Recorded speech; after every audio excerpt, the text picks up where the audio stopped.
పిల్లల బర్త్డే వస్తే చాలు తలకాయ నొప్పి. నెల ముందు నుంచే ప్లానింగ్ చేసుకుంటారు ఏం కావాలి ఏం తినాలని చెప్పేసి.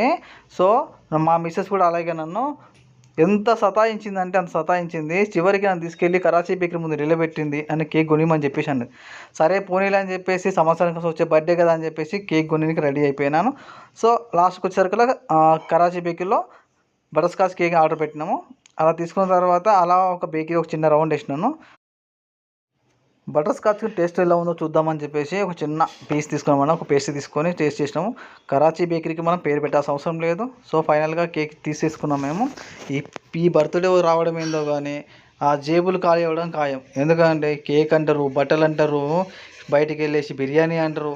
ఒకటి కాదు రెండు కాదు, ఆ బర్త్డే వస్తే చాలు మినిమం ఒక 4-5 వేలు ఈజీగా ఖర్చు అయిపోతాయి. సరే పోనీలే సంవత్సరానికి వచ్చే బర్త్డే అని చెప్పేసి తీసేసుకున్నాం. ఫైనల్గా చేతికి మా కేక్ వచ్చేసిందండి. తీసుకుని బయటకు వచ్చేసాం. Thank you.